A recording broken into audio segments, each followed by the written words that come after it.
ओम गण गणपतये नमो नमः। श्री सिद्धि विनायक नमो नमः। अष्टविनायक नमो नमः। गणपति बप्पा मोरया। ओम श्री गणेशाय नमः। जय भोले बाबा, जय माता पार्वती। आप सबकी कृपा हम सभी भक्तों पर बनी रहे।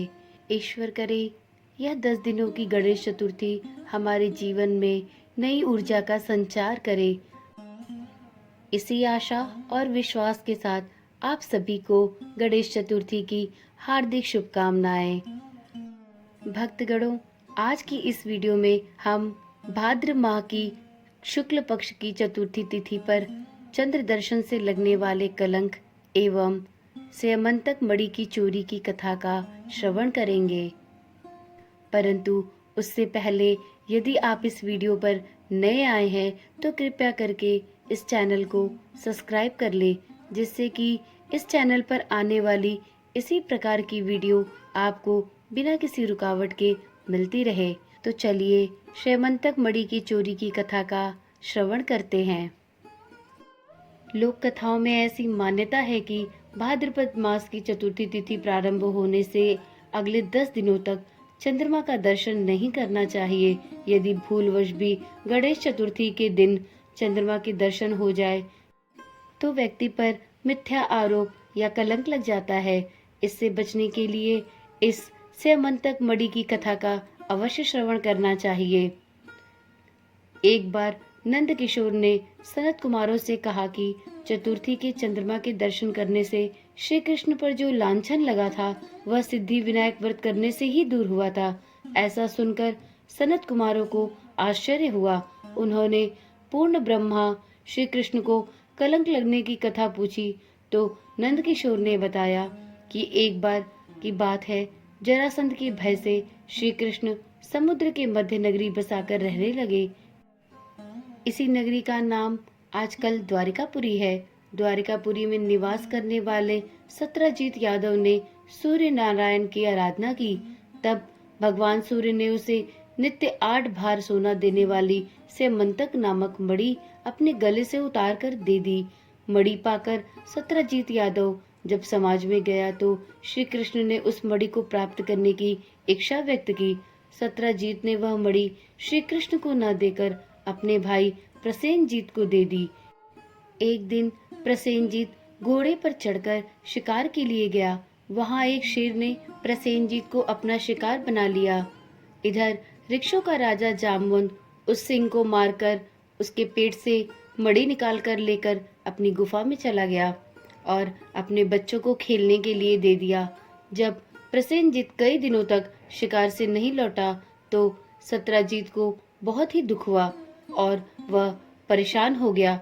उसने सोचा श्री कृष्ण ने ही मणि प्राप्त करने के लिए मेरे भाई का वध कर दिया होगा। ऐसा सोचकर और बिना किसी प्रकार की जानकारी जुटाए उसने यह प्रचार कर दिया कि श्री कृष्ण ने मेरे भाई प्रसेनजीत को मारकर स्यमंतक मणि उससे छीन ली है। इस लोक निंदा के निवारण के लिए श्री कृष्ण बहुत से लोगों के साथ प्रसेनजीत को ढूंढने वन में गए। वहां पर प्रसेनजीत को शेर द्वारा मार डालने और शेर को ऋक्ष द्वारा मारने के चिन्ह उन्हें मिल गए। ऋक्ष के पैरों की खोज करते करते वे जामवंत की गुफा पर पहुंचे और गुफा के भीतर चले गए। वहां उन्होंने देखा कि जामवंत की पुत्री उस मणि से खेल रही थी। श्री कृष्ण को देखते ही जामवंत युद्ध के लिए तैयार हो गया। युद्ध छिड़ गया। गुफा के बाहर श्री कृष्ण के साथियों ने उनकी 7 दिनों तक प्रतीक्षा की। फिर वे लोग उनके वध को जानकर पश्चाताप करते हुए द्वारकापुरी लौट गए। इधर 21 दिनों तक लगातार युद्ध करने पर भी जामवंत श्री कृष्ण को पराजित नहीं कर सका। तब उसने सोचा, कहीं यह अवतार वही तो नहीं जिसके लिए मुझे श्री रामचंद्र जी का वरदान मिला था। यह पुष्टि होने पर उसने अपनी कन्या का विवाह श्री कृष्ण के साथ कर दिया और वह मणि दहेज में दे दी। श्री कृष्ण जब मणि लेकर वापस आए तो सत्रजीत अपने किए हुए पर बहुत लज्जित हुआ। इस लज्जा से मुक्त होने के लिए उसने भी अपनी पुत्री का विवाह श्री कृष्ण के साथ कर दिया। कुछ समय के बाद श्री कृष्ण किसी काम से इंद्रप्रस्थ चले गए। तब अक्रूर तथा ऋतुवर्मा की राय से शतधन्वा यादव ने सत्राजीत को मारकर मणि अपने कब्जे में ले ली। सत्राजीत की मौत का समाचार जब श्री कृष्ण को मिला तो वे तत्काल द्वारिका पहुँचे। वे शतधन्वा को मारकर मणि छीनने के लिए तैयार हो गए। इस कार्य में सहायता के लिए बलराम भी तैयार थे। यह जानकर शतधन्वा ने मणि अक्रूर को दे दी और स्वयं भाग निकला।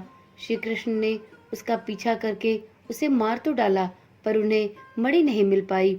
बलराम जी भी वहां पहुंचे। श्री कृष्ण ने उन्हें बताया कि मणि इसके पास नहीं है। बलराम जी को विश्वास नहीं हुआ। वे अप्रसन्न होकर विदर्भ चले गए।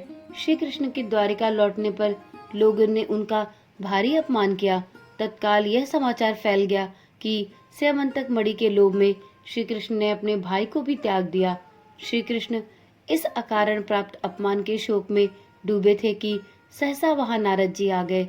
उन्होंने श्री कृष्ण जी को बताया, आपने भाद्रपद शुक्ल चतुर्थी के चंद्रमा का दर्शन किया था, इसी कारणवश आपको इस तरह का लांछन झेलना पड़ रहा है। श्री कृष्ण ने पूछा, चौथ के चंद्रमा को ऐसा क्या हो गया है जिसके कारण उसके दर्शन मात्र से ही मनुष्य कलंकित होता है। तब नारद जी बोले, एक बार ब्रह्मा जी ने चतुर्थी के दिन गणेश जी का व्रत किया था। गणेश जी ने प्रकट होकर वर मांगने को कहा तो उन्होंने मांगा कि मुझे सृष्टि की रचना करने का मोह न हो। गणेश जी ज्यों ही तथास्तु कहकर चलने लगे। उनके विचित्र व्यक्तित्व को देखकर चंद्रमा ने उपहास किया। इस पर गणेश जी ने रुष्ट होकर चंद्रमा को श्राप दिया कि आज से कोई तुम्हारा मुख नहीं देखना चाहेगा। श्राप देकर गणेश जी अपने लोक को चले गए और चंद्रमा मानसरोवर की कुमुदनियों में जा छुपा। चंद्रमा के बिना प्राणियों को बड़ा कष्ट हुआ।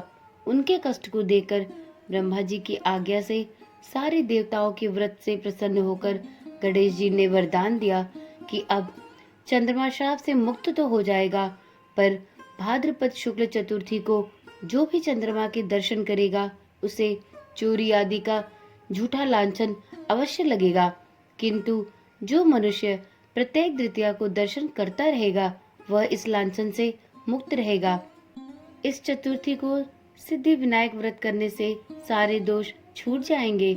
यह सुनकर देवता अपने अपने स्थान को चले गए।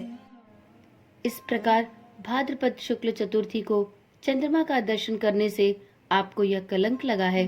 तब श्री कृष्ण ने कलंक से मुक्त होने के लिए यही व्रत किया था। कुरुक्षेत्र के युद्ध में युधिष्ठिर ने भगवान श्री कृष्ण से पूछा, हे भगवान, मनुष्य की मनोकामना सिद्धि का कौन सा उपाय है?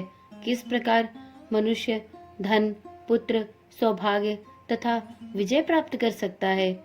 यह सुनकर श्री कृष्ण ने उत्तर दिया, यदि तुम पार्वती पुत्र श्री गणेश का विधि पूर्वक पूजन करो तो निश्चय ही तुम्हें सब कुछ प्राप्त हो जाएगा।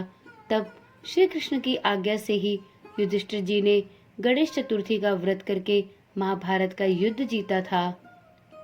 तो भक्तगणों, यदि किसी व्यक्ति को भाद्रपद की शुक्ल पक्ष की चतुर्थी तिथि को चंद्र दर्शन भूलवश हो जाए तो उसे गणेश चतुर्थी का व्रत और इस कथा का श्रवण अवश्य करना चाहिए। आशा करती हूँ कि यह कथा आपको अवश्य रुचिकर लगी होगी। क्या आपने इस कथा को पहले से भी सुन रखा है तो अवश्य बताइएगा।